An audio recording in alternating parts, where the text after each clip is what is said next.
BJP ये कह रही है कि बीजेपी नीतीश जी के नेतृत्व में चुनाव होगा। ये नहीं कह रहे हैं कि इस 25 से 30 नीतीश ही रहेंगे। जदयू तो उनका कार्यकर्ता है, वो तो कहेगा ही, क्या करेगा। लेकिन मैंने तो कैमरे पर कहा है कि अगर अमित शाह में और नरेंद्र मोदी जी में इतना अगर दम है, राजनीतिक दम है, बिहार को समझने का दावा करते हैं, तो एक बार ये बोलकर दिखाइए कि आपका एनडीए का मुख्यमंत्री कौन होगा जीतने के बाद, कि नीतीश कुमार ही रहेंगे 25 के बाद। ये भाजपा वाले, उनको मालूम है कि भाई नीतीश जी की हालत जो है वो 25 के आगे नहीं रह सकते हैं। अब आप ये पूछेगा कि अगर ये उनको मालूम है तो उनको हटा क्यों नहीं रहे हैं, अपना क्यों नहीं बना रहे हैं।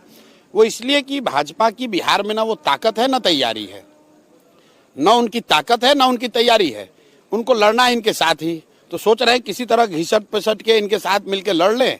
और उनका अपना आकलन है कि अगर हमको बहुमत मिल जाए कोalition को, तो नीतीश को हटाकर हम लोग अपना कोई बना लेंगे। जेडीयू को कितनी सीटें आप दे रहे हैं? इससे पहले भी आपने कई बार आकलन किया। नहीं, मैं अपना आकलन, जो लोग मेरे को पिछले 5-10 साल में फॉलो किए हैं उनको मालूम है, मैं आकलन एक बार करता हूँ फिर बदलता नहीं हूँ रोज। नीतीश कुमार के जदयू को 25 से कम सीट आएगी, चाहे वो किसी भी कोalition में लड़ लें, किसी भी कोalition में लड़ लें। जब नीतीश बाबू, आपको याद होगा, लोकसभा में इंडिया गठबंधन में थे, तो मैंने कहा था कि अगर इंडिया गठबंधन में लड़ेंगे तो इनको 5 सीट नहीं आएगा। डर के मारे भागे फिर भाजपा के साथ। अभी मैं आपको बता रहा हूं कि नीतीश कुमार को विधानसभा में जदयू को 25 सीट से कम ही आएगा।